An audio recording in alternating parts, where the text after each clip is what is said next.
Okay, I think we're ready to start. We have a small but elite group. I can see who are highly interested in data protection and generative AI and privacy, which is really great to see. So my name's Steve Wood. I'm the director and founder of Privacy X Consulting, and I'm the moderator for today. For those of you who've got long memories, you've been at this conference before, this is actually the third time I've moderated this panel. So equally as well, I have to make sure it's not the same each time. We're moving it on and reflecting all of the sort of the different issues that are, obviously evolving at a rapid rate and interacting with data protection and privacy laws. So this is going to be our topic of discussion today. I think we've heard a few references to privacy and data protection just sort of peppered around the sidelines of some of the panels today. But here you obviously we can get the opportunity to hear from this expert panel on some of the key questions which I think are relevant in 2025. So you can see all of their names and job titles up there behind you. So we've got Stephen Almond, who is Vice President for Policy and Consulting at CIPL. We have William Malcolm, who is the Executive Director for Regulatory Risk at the Information Commissioner's Office, the UK Data Protection Regulator. And then we've got Camilla Winlow, who is head of data protection at Talent Consulting. So you've got, I think, a really good spread of knowledge there on the panel. You've got someone from a think tank who is working closely with business memberships and also, I think, thinking ahead. So Stephen's going to also be touching on some of those issues. You've got the perspective of Camilla in terms of actually, working day in, day out as a consultant with implementations and with clients, and actually what compliance looks like in practice in terms of data protection and AI. And then obviously you've got that regulatory perspective in terms of guidance and enforcement as well. So that's the context. So before I move to the first question as well, I just want to sort of set the scene a little bit, and just a reminder, because I'm aware we probably don't have like a data protection expert audience here, because this is not like one of our data protection conferences where we normally speak to people about these topics. So just to remind everybody as well about why data protection is perhaps somewhat unique in the context of AI regulation, that it's not a sector-based piece of regulation. It obviously has a particular focus on the concept of protecting personal data, but data protection law is obviously essentially horizontal, so it applies all the way across all parts of the private sector, all parts of the public sector, so it applies to government, law enforcement, schools, hospitals, etc. as well. So from the largest tech companies down to the SMEs and all of the startups as well. So I think that's something worth thinking about. And also that, data protection will therefore touch many, many different parts of the organization. Any part of an organization that's processing personal data, in this context, thinking about using generative AI to actually enhance how they're delivering a service or a product, or working with their staff, if it's an HR function, for example, all going to need to be complying with data protection law. So I think that's what may make it different to some of the other conversations about regulation, where you're talking about financial services or medicines regulation as well, that data protection does have that horizontal element. And I think what also we want to discuss on the panel today, I think, is particularly to focus on risk. So thinking about the concept of risk, what it really means in data protection terms, what organizations should be thinking about. And of course, because organizations will have wider AI governance and wider data governance, how does data protection and privacy fit in as part of that overall jigsaw, I would say. So I think it's important not to see data protection as a silo, but part of an overall joined up framework to digital governance, and we'll dig into some of that today as well. So the opening round of questions I want to put to the panel, I'm going to put the same question to all of them, is to focus now, I think, on the practical challenge that organizations are facing in terms of AI deployment particularly. So what I'm hearing from clients and working with a range of practitioners in organizations, I think, is the democratization of AI and the pace of deployments and the number of different people in organizations who are now coming to central governance teams and wanting advice, input, approvals for the deployment of new AI products and services, and how that interacts then with data protection questions. And really as well, this is fundamentally obviously going to come down to a question of risk. What key questions should you be asking to understand what those data protection risks are?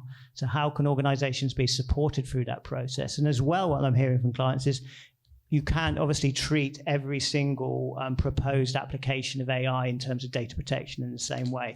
I'm hearing from a lot of practitioners that their data protection approvals committees or their AI ethics committees, whatever process they have in place, is groaning under the weight of all of these different applications. Therefore, a really sort of clear-sighted knowledge of what the key issues are, how you will triage those, how you'll really identify the right points of compliance. So thinking about all of the different components of data protection law in terms of the principles in the law, the rights, and also requirements like the need to conduct data protection impact assessments.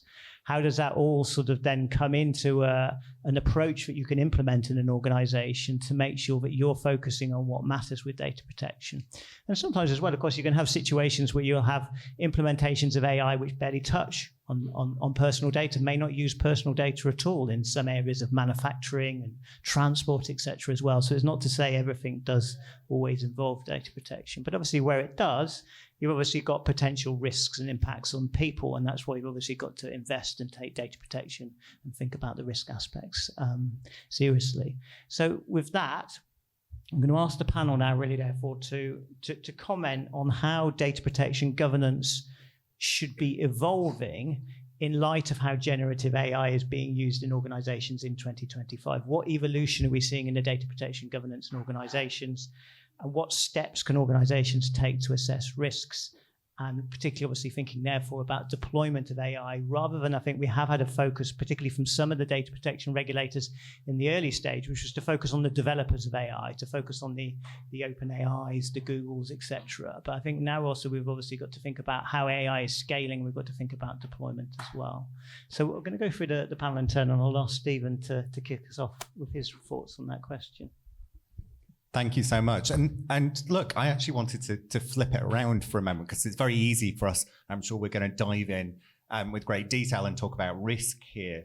But actually to start off by just talking about benefits here, because actually within organizations, people want to use AI for a reason. They want to use it because it makes their lives more efficient. It improves productivity. It enables them to scale output, for example. And so the incentive to use AI, whether formally approved or whether in looser formats within organizations, is very, very high right now. And it bites, unlike many sort of areas of technology, it bites on everybody within the organization. People are really keen at all levels and for almost all purposes to be using AI. And that provides a really interesting governance challenge here, because where people really want to use it and are motivated to do it and have access to it outside of the workplace, you have a real challenge there in terms of how you move at the pace of the technology in terms of getting your governance right. This isn't one where you can wait and sit back and go, you know what, we're just going to block this stuff for a while, and then when we're ready, we'll get into it. No, your employees, for example, will be using it right now in various different ways. May not be revealing that. We might have shadow AI challenges here. So ultimately, the challenge for any organization in this space is how to get that balance right between, yes, mitigating the risks here, but also actually not ending up with a bigger risk, which is AI being used in ways which aren't governed at all. And yeah, that comes down to kind of classic things like approvals, process, and vetting of products that are used. But actually, it also comes back to more strategic questions like, actually, what's your data governance like as an organization more generally? What sort of information assets do people have access to? How could they be used in AI deployment? What's the likely impact of those? But I won't dwell too much on that side of things because I've got a practitioner right next to me who I'm sure is going to cover those sorts of points. So maybe Camilla, if I can ask you. Lovely, thank you. So I'd like to talk about, I think, how AI is the same as what you should be doing anyway, but more so, which is often the way with AI. So there are a number of challenges with AI governance that are there all of the time for everything you do, but they can be more impactful for AI or operate in different ways. And making sure that you understand that and all of the people that are involved in the governance understand it and how that's evolving is really important. So a couple of examples of those. If you are implementing an AI that is going to be able to access a number of different systems across your organization, so it can extract the data and use it to help you with things, there's a fair chance that the terms and conditions for those systems have been written in the assumption that the data is only going to be accessed by humans, not by machines. And so you could find yourself contravening terms and conditions without realizing it and needing to renegotiate contracts that you've got. And that's a really easy thing to miss if your method of looking at the AI is to look at the terms and conditions relevant to that specific tool you're about to implement, and a data protection impact assessment just looking at what you're planning on doing with it, and miss that it can actually have more of an impact across your whole ecosystem. Similarly, we are learning more about the kinds of attacks that are possible through AI, by which I mean cyber attacks. And making sure that while you're looking at that and trying to understand the risks associated with it, that you've got people who are keeping up to date with that is really important. Who's doing that, and at what point are you involving them in the governance? Because this stuff's changing rapidly. So to give you an example, fairly recently, some researchers developed the first AI worm, right? So a worm is a type of computer virus that can self-propagate. The very first one was called Morris, and it came out in, I think, 1988. So they called this one Morris 2 because it's the first AI one. And the way that worked was they buried the code for the virus in an email and gave the AI access to the email, at which point it picked up the AI code, which then told it to start building its own prompts that were malicious.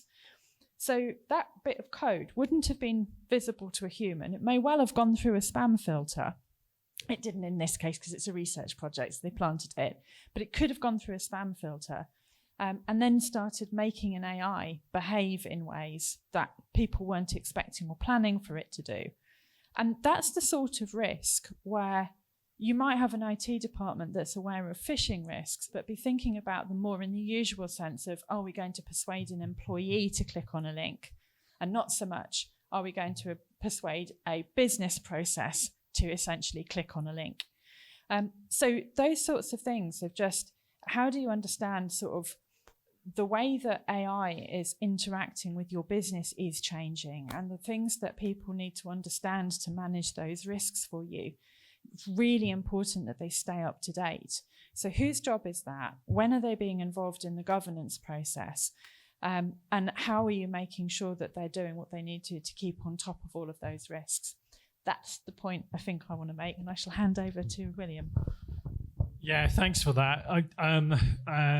Great to be here in Oxford. Maybe I'll start by briefly echoing the point that Stephen made, which is that it's important we recognise that generative AI can have a range of benefits for different sectors, different companies, and for public services. We want people to get these benefits at the ICO, but we also want organisations to be resilient in managing the risks and ensuring compliance. We want to ensure public trust in AI, and we want to ensure the UK gets the benefits from AI in terms of economic growth and opportunity. These are sometimes painted as opposites in tension. I don't think they have to be.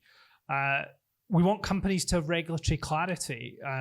The ICO responded very swiftly to the rapid emergence of generative AI, publishing our position on how data protection applies to the development and, to Steve's point, deployment of generative AI in December 2024. And since then, we've continued to advance critical work, including work on foundation models and understanding how they're constructed and operate under our AI strategy.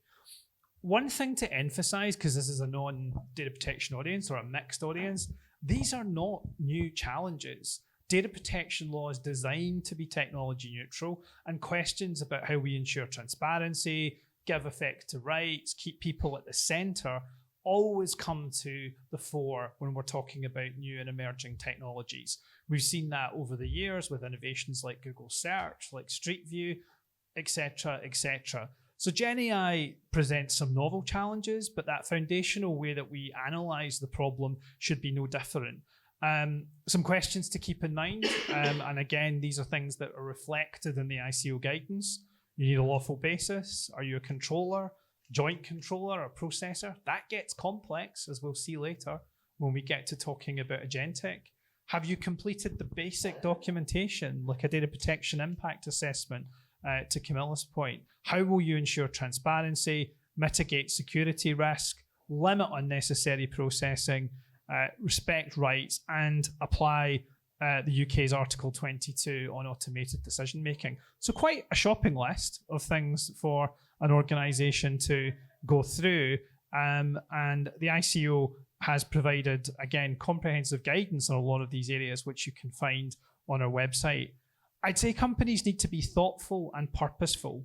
We understand that companies need to move at pace, but they also need to move with purpose and with clarity and with a clear sense of what they're trying to achieve when they make decisions about processing personal data in the context of AI.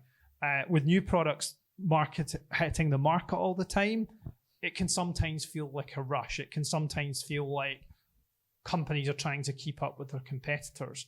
What we would counsel is it's important to move at pace, to capture the moment, to capture the benefits, but it's also important to think about some of these core underlying risks and take time to design that in from the start and get it right.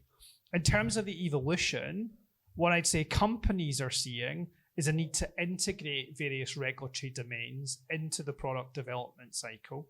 So data protection impacts are key, obviously from a data protection standpoint, but there are other laws like the UK Online Safety Act, to name but one. And it's what I think companies are seeing is need to integrate a lot of these areas into a stack that is core in the product development cycle, so that everyone's not approaching it from an individual domain. And regulators need to continue to do the same and invest in working cross-regulatory divides. And in the UK, of course, we've shown incredible leadership in that area through the establishment of the operation of the Digital Regulatory Cooperation Forum and its work on AI.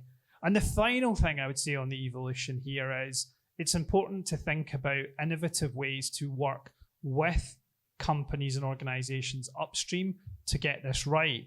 At the ICO, we offer a range of award-winning innovation advice services, from our regulatory sandbox to our innovation advice service, which aims to answer questions from innovators in 10 to 15 days. So if you've got challenges and you don't know where to go, I invite you to come and speak to me after the event, and I will give you a card and we can talk about whether those services might be right for you.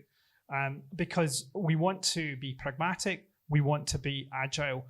Enforcement always has a role, and I'll talk more about some of our work in that space later, but we also want to make sure that we're having scaling effects so that companies are getting it right and the public have the trust and the benefits that they deserve.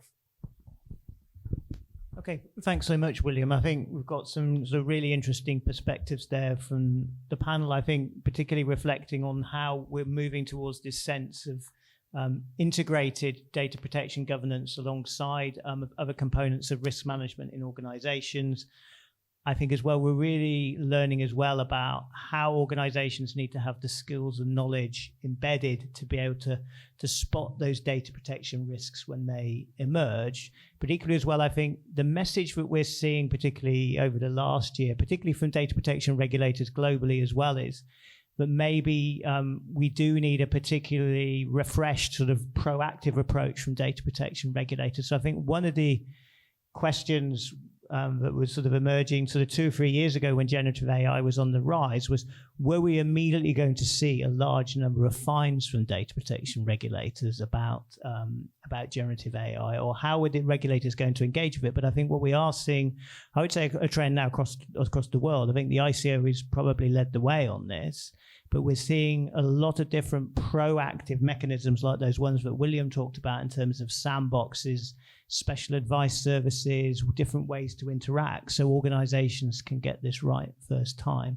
But clearly, obviously, you've got to have that investment in your data protection governance in the first place. I'll just flip a question back to the panel quickly because it didn't crop up in the discussion, but obviously there's a long-standing core position in the GDPR is of the data protection officer. So most of you, if you've worked in an large organization, will know you have a data protection officer, and for certain triggers in terms of risks and scale, the uses of personal data.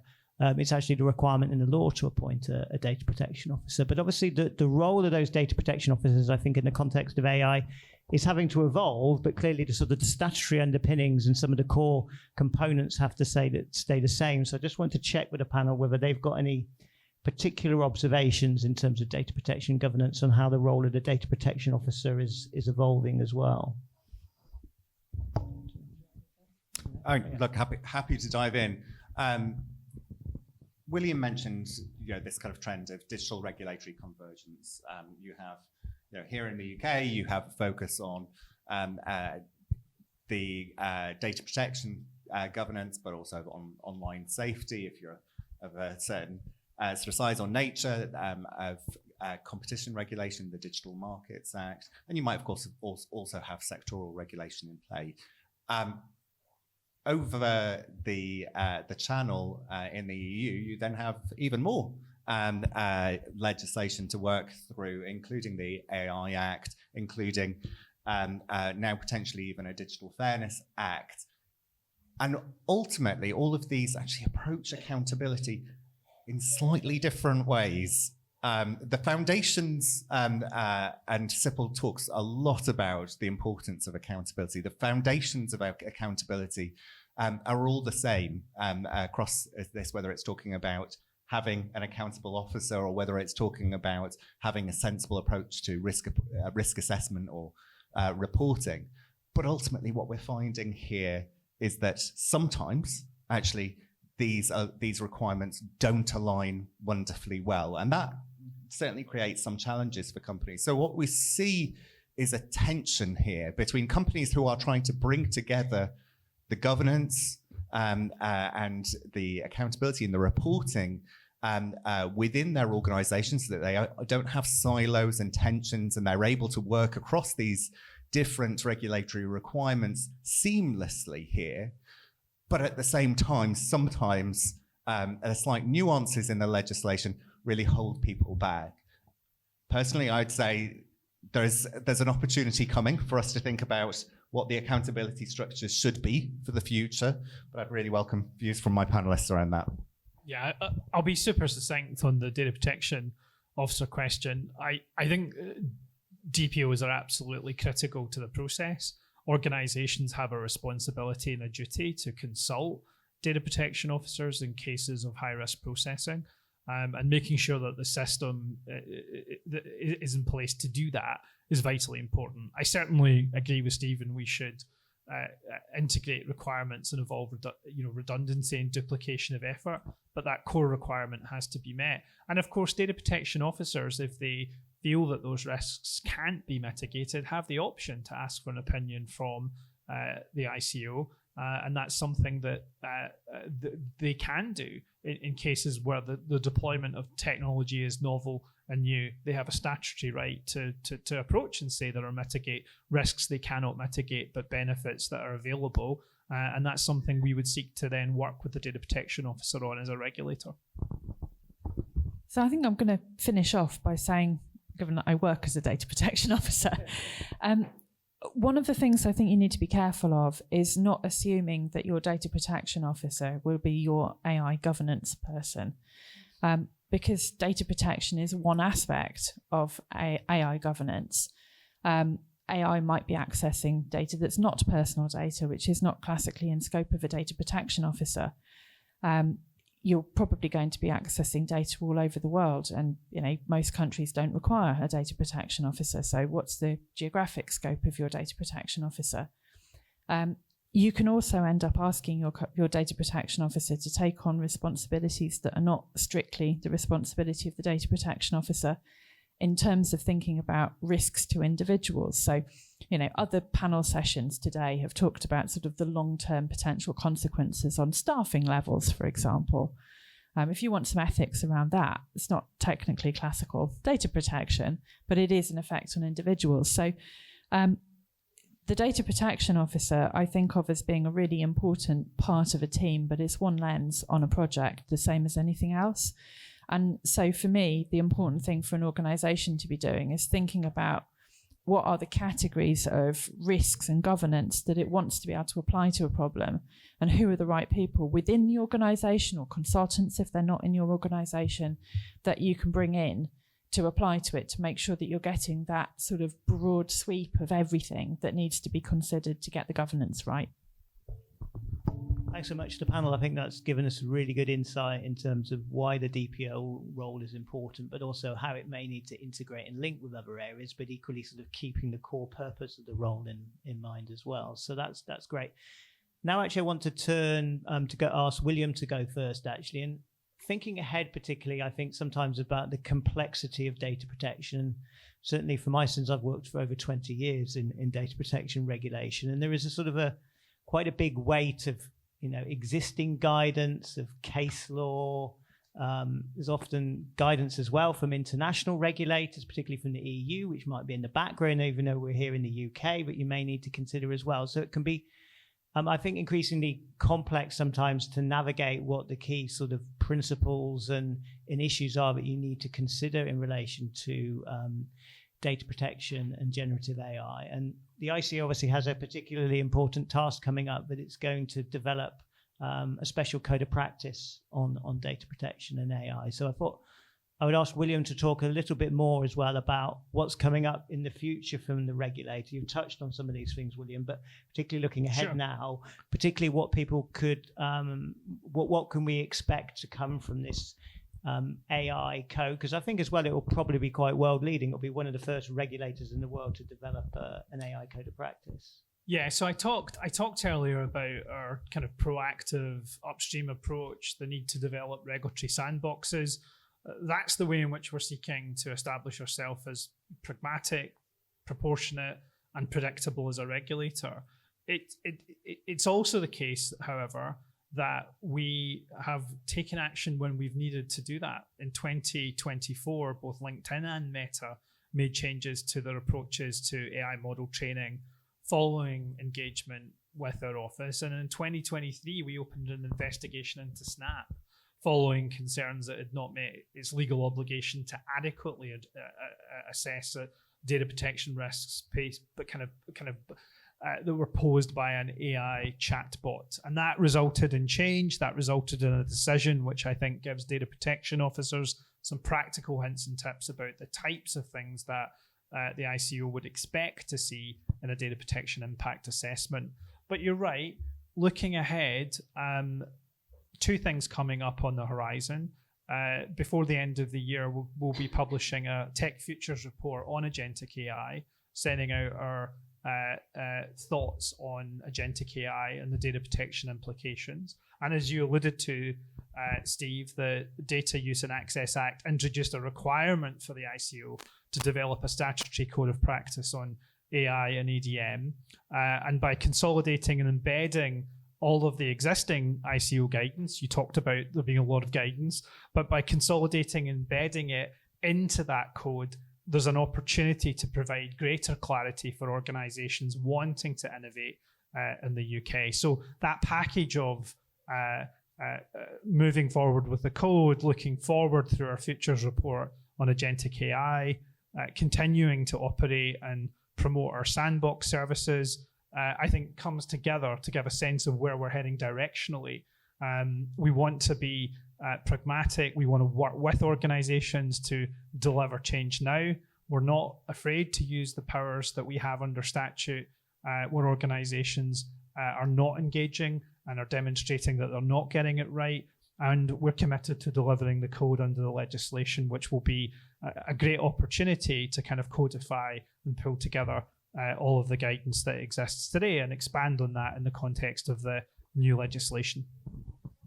Thanks so much, William. That's really useful, I think, for everybody to know that's coming up. Can you say a little bit more about opportunities people will have as stakeholders to sort of engage with the process in terms of consultation, etc.? Yeah, there'll be a comprehensive kind of set of kind of ways that we would engage. I'm not in a position to kind of outline that today, but I think you can see from the previous approach that the ICO has taken on these matters that we're absolutely committed to getting the opinions of regulated firms, of civil society groups, and those who will be affected.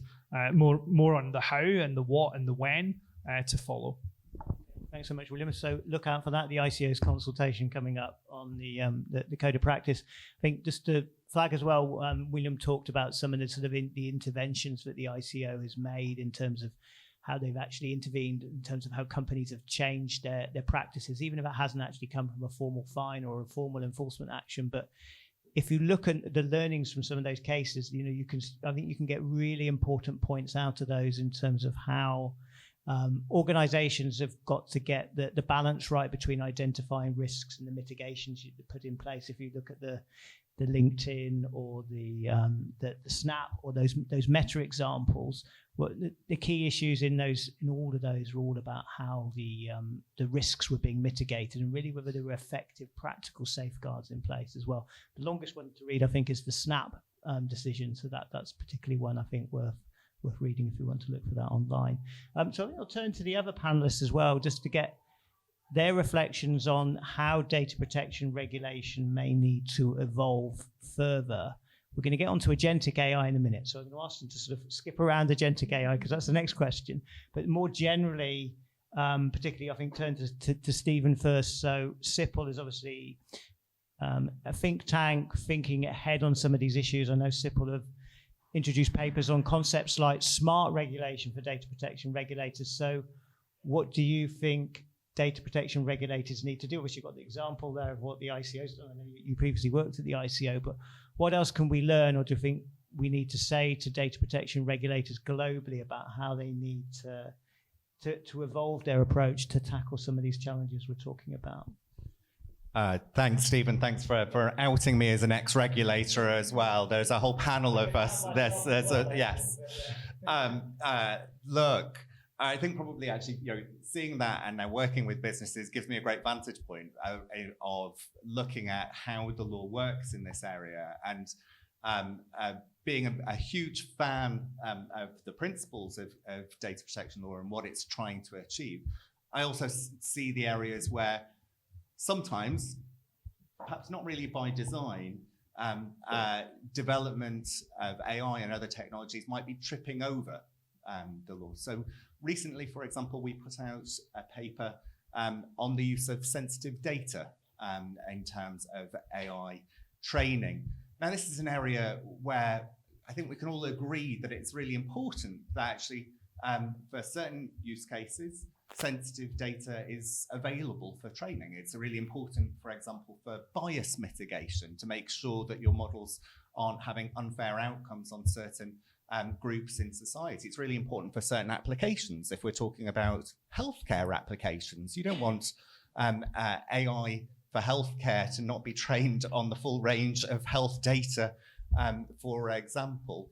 And sometimes it's also quite hard, particularly if you're talking about using very large data sets, to mitigate against the risks of some incidental data that happens to be sensitive being within that data set.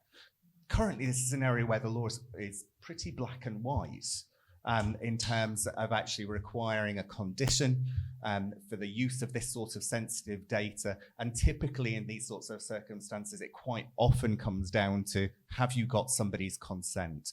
That's a bit of a high bar when you're talking about trying to train AI models on huge volumes of data to be able to get to that place. I think there are other ways around that sort of problem where you look at that based on use case, based on level of risk, and try and mitigate those risks rather than having that sort of single gateway. We find that in other areas as well. So we find that in relation to areas where there might be, I think, probably a bit more of a margin of maneuver for how the law is being interpreted in this space. So concepts that exist in data protection law, like data minimization, in terms of defining how much data you should be using to deliver your intended purpose, or actually limiting the usage of the data to the particular purpose for which that data is being gathered. Those concepts now are certainly, if you take a very purist approach to their interpretation, quite hard to reconcile with elements of AI development today. And we need to think boldly, and the ICO has been very good at doing this, think boldly about how those sorts of concepts actually need to be interpreted in this new paradigm. We find that too in the space of what is, for the data protection geeks among you,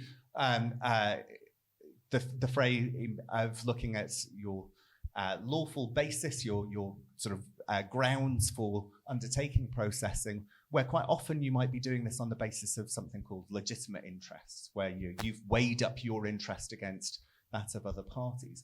Well, actually, how do you take that forward? How do you weigh up that balancing test? How do we really make sure that those interests are being drawn out? And particularly, not in the UK, but in other jurisdictions, we find regulators, even if they're saying that they would allow legitimate interests, pushing for an implementation of it which is still pretty close to consent, so requiring just-in-time notices before data is used, saying you can only use data that's gathered in future, making sure that rights to object are presented pretty much as prominently as you might provide them if you're looking for somebody's consent. These are the sorts of things where I think we need to have a bit of a debate around what the right balance is in this sort of case.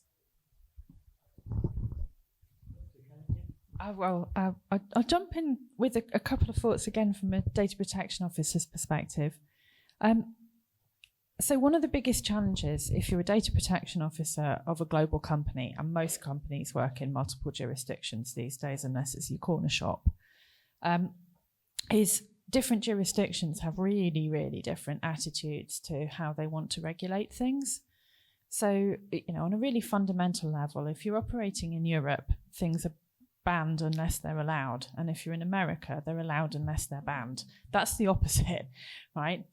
And so what you're trying to do as a data protection officer is create a privacy framework that works for an organization. I'm looking at the guy from TikTok who I'm sure understands this all too well, right? It's a challenge.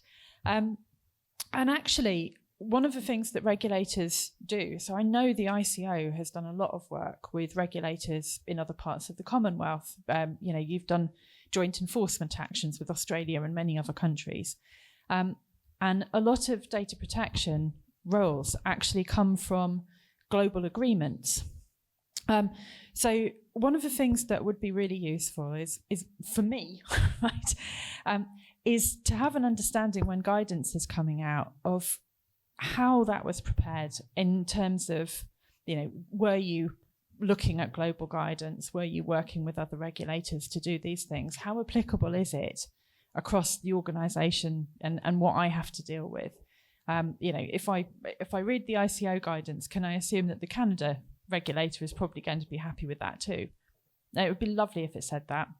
And the other thing is, Steve has mentioned that some of the really good juicy detail on what the ICO is actually looking to see is in the detail of enforcement notices, but they're not permanently on the ICO website. And there's often a lot more granularity and depth to them than there is to the guidance. And it'd be really lovely if there was some way of keeping that without me having to go in and download everything every time it comes out. So feedback noted. But generally speaking, I think what I'm really talking about is as regulators, we're working in, especially with AI, we're working in a global landscape. Knowing that you guys are collaborating with other equivalent regulators, with other regulators in adjacent areas, and what that looks like in practice, super, super useful. And the other thing that I think is nice to see is the collaboration with the privacy community as well, which, I don't always think that everybody in it is always 100% aligned with what the ICO wants them to be doing, right? So it's, it would be nice to sort of be really clear about what the ICO thinks doing a good job as a DPO looks like, and like as a role, that would be super helpful. But generally speaking, the ICO is one of the really good regulators to look at for guidance that's out there in the world at the moment. So props for that.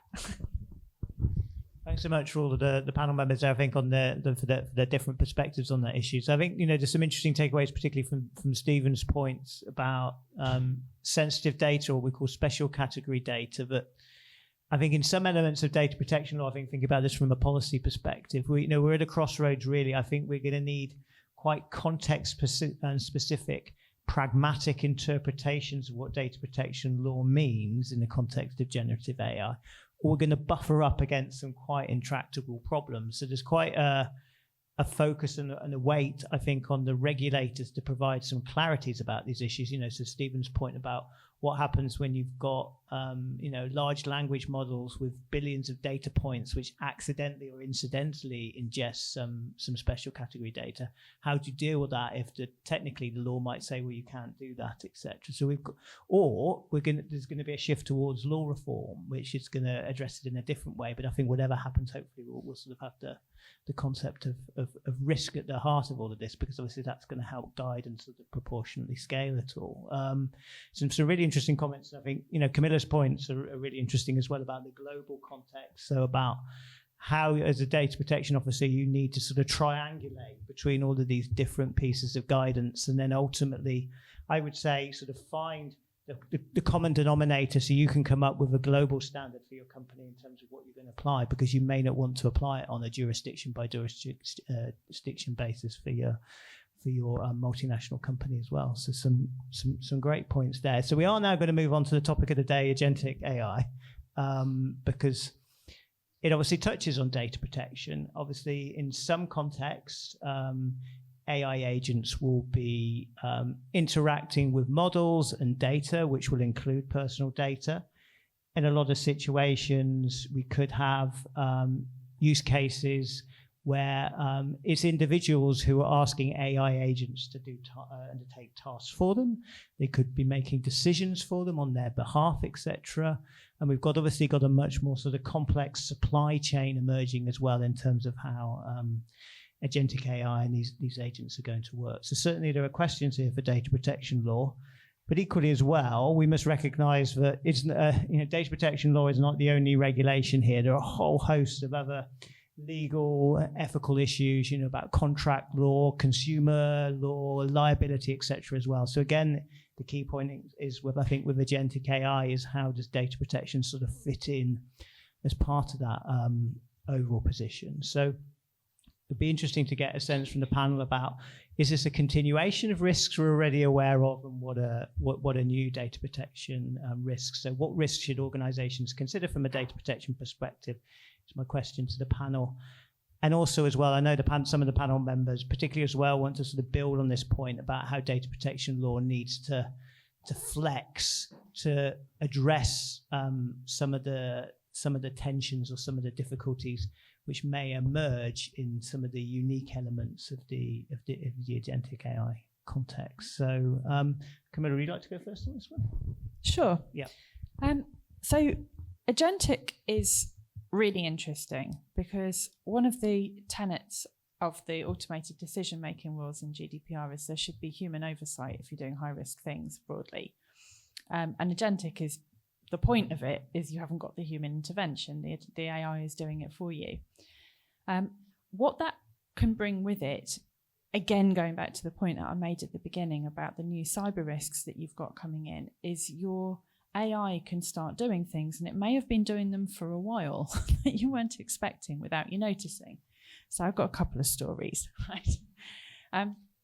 So some of you might have seen in the news recently, a Malaysian couple travelled 300 kilometres to go to something, I can't know how you pronounce it, the Kuak Sky Ride, which they'd seen online and thought looked amazing, right? And when they turned up, there was nothing there. The whole thing was a deep fake. It was a deep fake travelogue, and they'd gone there believing that they'd found this amazing thing, and it just didn't exist at all. Agentic AI could buy tickets for something that doesn't exist. So there's a trend at the moment for particularly younger people to be using ChatGPT a lot for making travel plans. So an obvious agentic application, when you can see a trend like that, is let's have an AI travel agent. It would be surprisingly easy for me to build a website for a non-existent attraction, sell loads of tickets via an agent to a thing that doesn't even exist. Good luck getting your money back, right? And another one that's really interesting is, so I'm sure you're probably aware that with the LLMs, there's a sort of a copyright issue with the way that they're collecting the data to build the models. And there's some really interesting things that people are doing to try and prevent that from happening that can have interesting consequences for what the models do. So there's one called Nightshade that's come out. And the idea of that is for artists to be able to make modifications to the pixels in their images so they can share them online. And if scraped, it breaks a model. And the more of them that do that, the more broken the model gets. So the article that I was reading was describing that in 50 of these pictures with this applied to them, you can start making a model that's trying to generate new images make weird mistakes. So 50 broken pictures of dogs mean that what the AI starts to generate when you ask it for a dog has like too many legs, or is just peculiar in some way. Give it 300 and it's showing you cats now, right? So people can be doing that and poisoning your well of your data. That's an internal threat as much as it's an external threat. You know, even if you've got what's like quite a closed data set, it's still possible for that to be broken internally if people want to and understand how to do it well enough. And I don't know about everybody else here, but I've certainly seen examples where developers have spotted a risk, nobody's fixed the risk, so the developer's gone and performed, crystallized the risk for you. I worked with an organization where they realized there was a problem, and the developer didn't feel listened to, and they escalated all the way up to actually going, right, I'm just going to break this, and I'm going to break this with pornography on your website. And they never absolutely proved it was the developer that did it, but we knew, right? So that's the sort of internal threat that you can have. Now, with agentic, because it's making decisions outside of human oversight, and again, can be doing these things faster and more consistently, you can end up with those sorts of things where the model is now deeply embedded, doing things you were never planning for it to do, and actually working out, how did that come about and how do I fix it? Being quite difficult to do, especially if it isn't a risk that you'd sort of thought about when you're putting your data protection impact assessment together, where you don't have the skills and knowledge in your organization. So I think with agentic, it's very easy to get very sort of excited about what its capability is. But it's incredibly important that while you're getting excited about that you're understanding the risk of the processes that you're pointing it at, the things that could go wrong if it does the wrong thing. And how are you going to spot if that happens? Whose job is it going to be? How will you unwind it? All of those things, really important. That's probably enough from me for the moment. So I'll probably hand over to William. Yeah, sure. Data protection law, I think, still does provide a solid foundation on which to regulate agentic AI, being a technology neutral law. But I do think it is vital that organizations examine whether or not technical and organizational measures are fit for purpose when looking at agentic, and whether those can scale at the speed that agentic AI supply chains are scaling. The ICO is engaging with industry to better understand the implications of agentic. And I've already said that we will publish our views in a Tech Futures report later in the year. I think some of the challenges that we need to engage with and look at are this issue of LLM hallucinations being amplified through the multiple steps or tools that are involved in the chain, achieving meaningful transparency when you've got crossing of service boundaries to APIs of other AI agents. How does that work? There are additional security risks due to the increased capabilities and attack surface of AI agents. We have the issue of the location of a potentially solely automated decision, right? There are obligations in the law under Article 22 of the UK GDPR, and of course, obligations in the new legislation. We need to consider whether or not we are clear as a regulator, and whether or not organizations are clear where those automated decisions are being taken along that chain. How are we allocating accountability? Steve covered this across the value chain and going through that joint controller and processor analysis. And how can we ensure purpose limitation is abided by and that data is not repurposed across the value chain? So there is a strong foundation in the law, but there are undoubtedly questions we need to engage with. We're doing that with industry, and ultimately, controllers do have an obligation to demonstrate accountability. And I've talked about the need to ensure that we're working hand in hand as these models are rolled out through regulatory sandboxes and other front foot, forward-looking regulatory initiatives to make sure that organizations are getting it right in ways that benefit the public.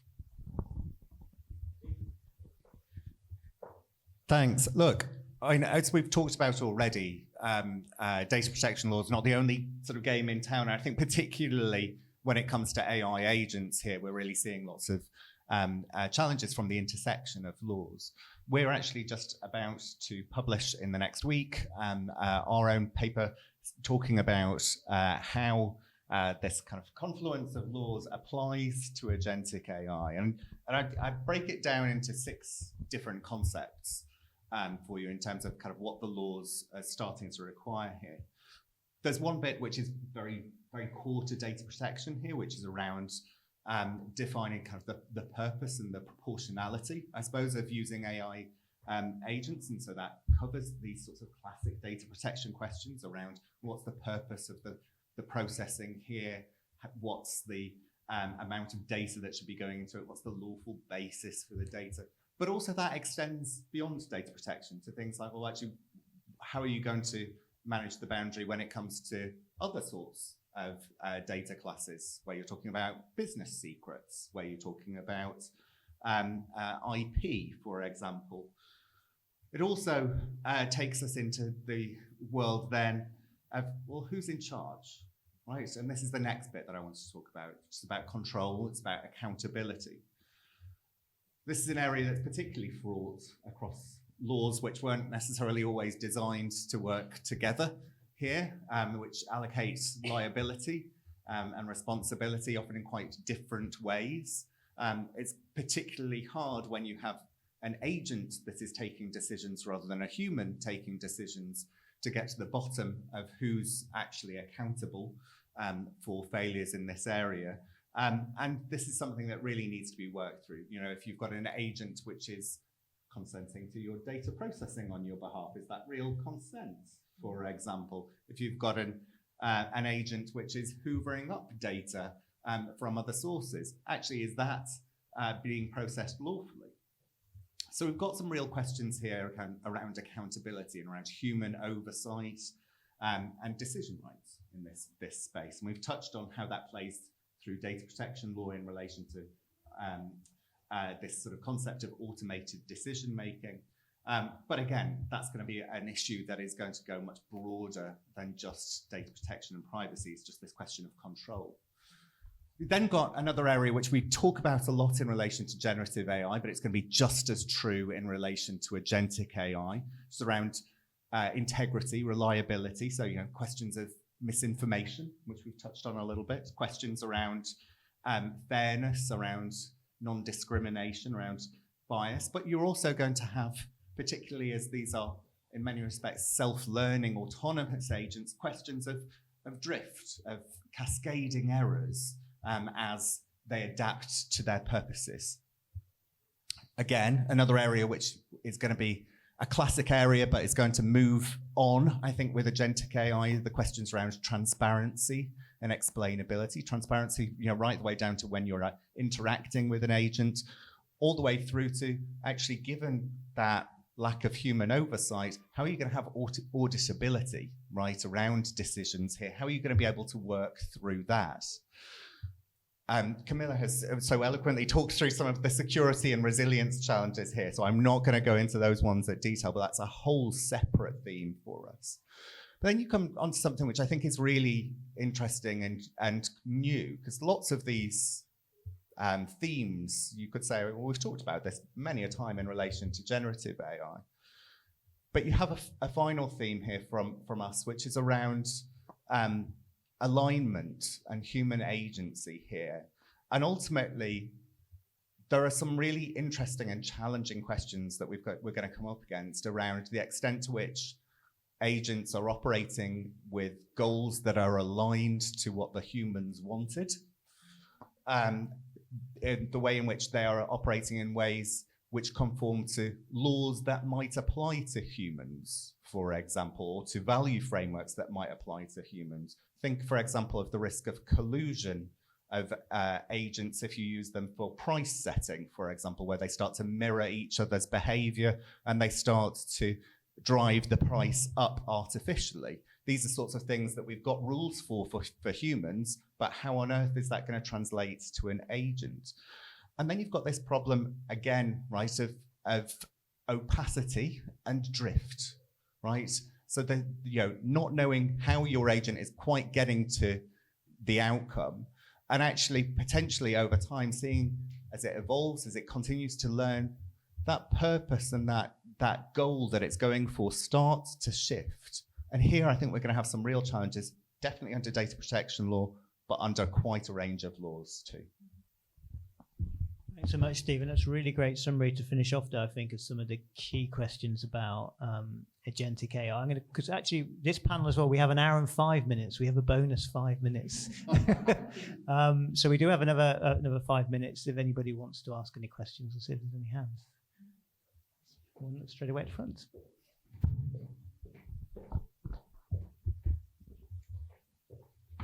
I think building off that discussion about agentic AI, I'm really interested in sort of the human in the loop controls and the limits to that.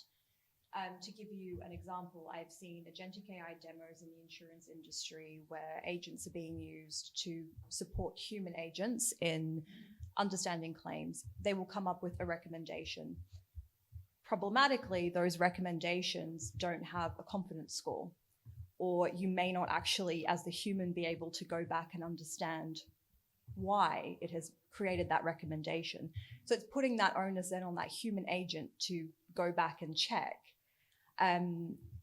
what's the reality of the way that that person is working. They probably have hundreds and hundreds of claims that they need to process. So is that really an effective human in the loop control?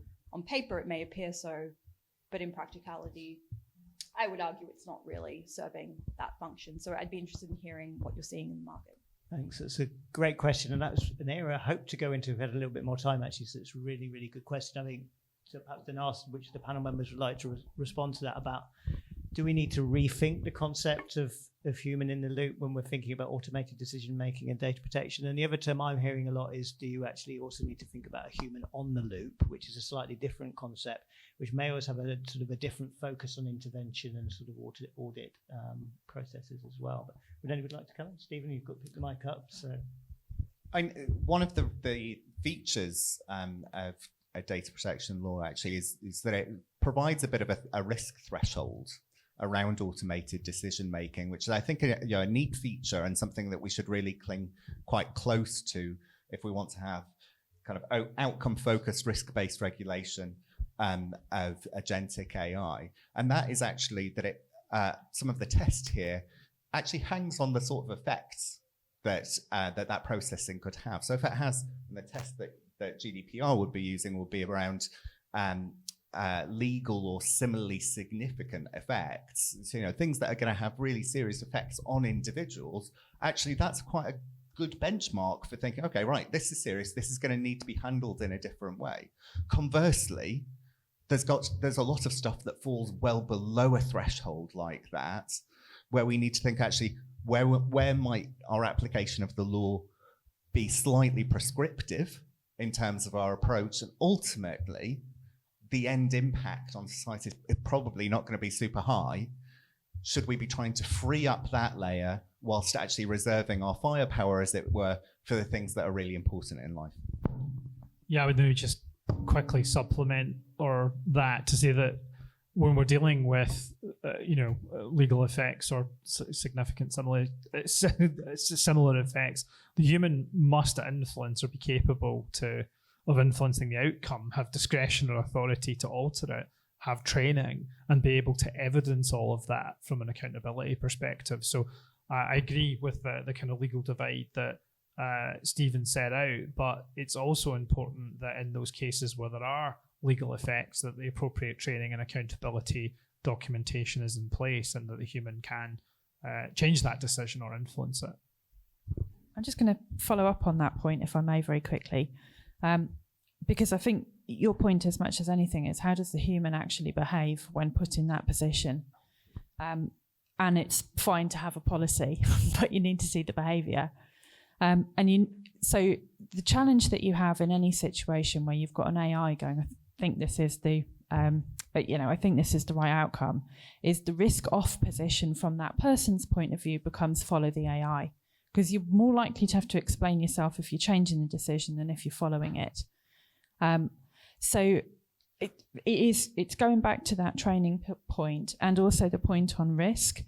And it's really important that the people who are in those roles understand when it's important, it sort of feels supported to overturn AI decisions when it's appropriate to do that, and that somebody is, set some sort of sensible threshold for how many challenged decisions or overturned decisions are we expecting to see, and what we're doing with those, because every overturned decision implies that the model could be tuned better. So it's that whole loop needs to be in there for it to work.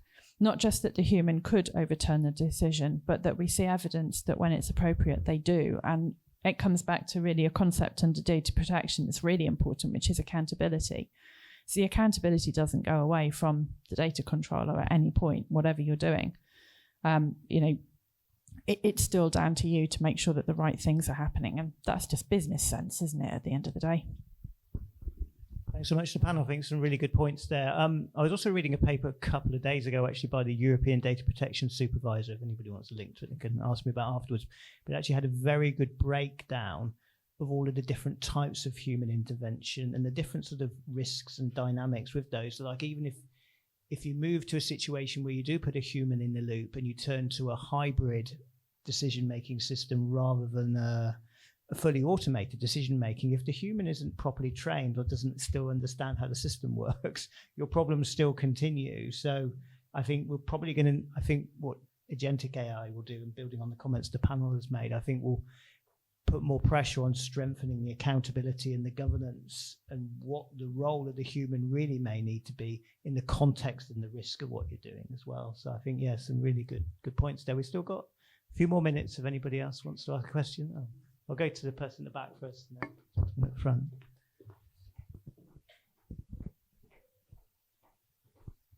This is slightly going off of that comment that was just made, or question, but I was wondering if there have been some recent instances of, emergency doctors contravening the advice of their AI system for how they should treat a patient. And then whoever their subordinate is, they don't know if they should follow the doctor or the AI system. And then in some instances, there are deathly consequences. And so I guess my question is, from your perspective, who's responsible and how do you handle that? We'll take that one really quickly. So I can't speak to a specific instance, but you're talking about professional judgment, and that comes up all the time, regardless of the AI, right? So if we go out of healthcare and into the cockpit of an aeroplane, right, one of the things that a pilot and a co-pilot need to be able to do is understand how to manage conflicts in a high-risk situation, exactly the same as with healthcare. So we're going back to the point that William made about training and about how do you resolve an issue where you've got two competing two competing decisions or potential options, and time pressure and high risk. The answer to how you deal with that, or the approach that you should take, shouldn't really change because one of them came from AI. There still needs to be something to go, well, I need to be able to quickly evaluate these two options and implement the right decision. And that's a training issue.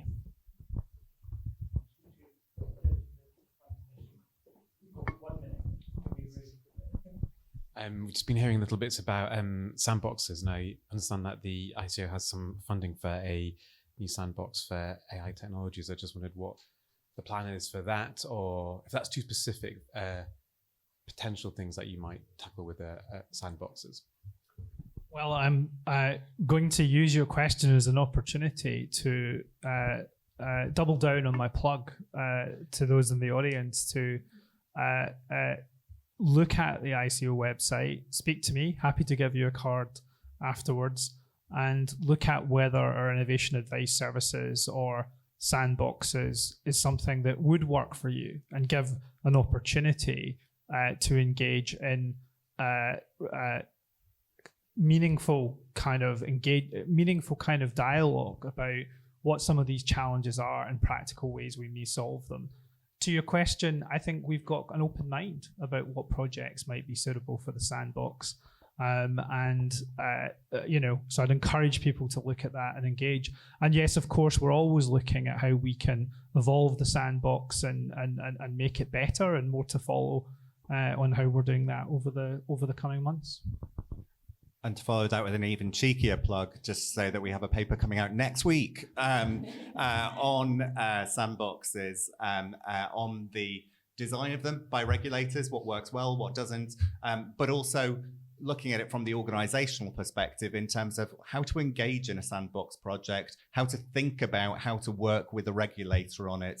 So anybody on the other side of the fence thinking about entering into a sandbox, I really recommend that paper coming up. Thank you very much. I think we're at time. So just a big thank you to the panel for bringing their expertise.